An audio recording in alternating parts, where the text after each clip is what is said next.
ലോക തുറമുഖ ഭൂപടത്തിൽ ഇന്ത്യയെ അടയാളപ്പെടുത്തി വിഴിഞ്ഞം. കേരളത്തിന്റെ തീരം തൊട്ട MSC ക്ലോഡ് ഇറാതെ ഇന്ത്യയിലെത്തുന്ന ഏറ്റവും വലിയ ചരക്ക് കപ്പലായി വിഴിഞ്ഞം രാജ്യവികസനത്തിന്റെ തന്നെ വാതിലായി മാറുമ്പോൾ മലയാളികൾക്ക് ഈ ഓണക്കാലത്ത് അറബിക്കടലോളം അഭിമാനമുണ്ട്. വർഷങ്ങൾ നീണ്ട കാത്തിരിപ്പിനൊടുവിലാണ് വിഴിഞ്ഞം തുറമുഖം യാഥാർത്ഥ്യമായത്. ആ കാത്തിരിപ്പ് വെറുതെ ആയില്ല. അറബിക്കടലിനെ കീറിമുറിച്ച് ഇങ്ങോട്ടേക്ക് എത്തുന്നത് ലോകത്തെ തന്നെ പടുകൂറ്റൻ കപ്പലുകളാണ്.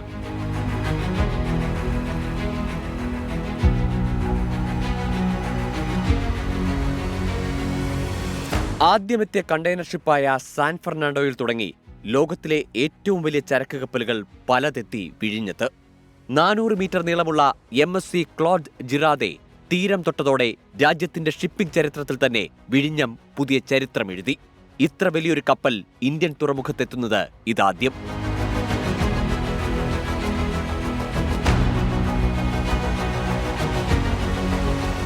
ഇന്ത്യയിലെ മറ്റു തുറമുഖങ്ങൾക്കൊന്നും ഇതുവരെ സ്വീകരിക്കാനാവാത്ത വമ്പൻ കപ്പലുകളെയാണ് വിഴിഞ്ഞം മാടി വിളിക്കുന്നത്.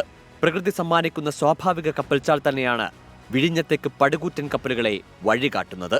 ചരക്കു നീക്കത്തിൽ പ്രധാനമായ മദർഷിപ്പുകൾക്ക് അടുക്കണമെങ്കിൽ 18 മുതൽ 20 മീറ്റർ വരെ ആഴമുള്ള തുറമുഖങ്ങൾ ആവശ്യമാണ്. വിഴിഞ്ഞം തുറമുഖത്തിന്റെ സ്വാഭാവിക ആഴം 24 മീറ്ററും. 17 മീറ്ററിൽ കൂടുതൽ ഡ്രാഫ്റ്റ് റേഞ്ചുള്ള കപ്പലുകൾ അടുക്കാൻ സ്വാഭാവികമായും കഴിയുമെന്നതിനാൽ ഗുജറാത്തിലെ മുന്ദ്ര തുറമുഖത്തിന്റെ റെക്കോർഡ് അധികം വൈകാതെ വിഴിഞ്ഞം തകർക്കും. നിലവിൽ ഇന്ത്യയിലേക്കുള്ള ട്രാൻസ്ഷിപ്മെന്റിന്റെ ഭൂരിഭാഗവും നടക്കുന്നത് ശ്രീലങ്കയിലെ കൊളംബോ തുറമുഖം വഴിയാണ്. വിഴിഞ്ഞം തുറമുഖം പൂർണ്ണമായി കമ്മീഷൻ ചെയ്യുന്നതോടെ കൊളംബോയെ മറികടന്ന് മദർഷിപ്പ് ഹബ്ബായി വിഴിഞ്ഞം മാറും.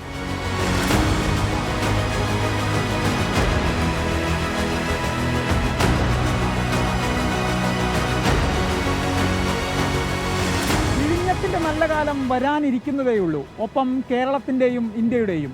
വിഴിഞ്ഞം തുറമുഖത്തിനൊപ്പം നാടും നഗരവും വളരട്ടെ. ഒപ്പം ഇവിടുത്തെ മനുഷ്യരും. അതങ്ങനെ തന്നെ തുടരട്ടെ.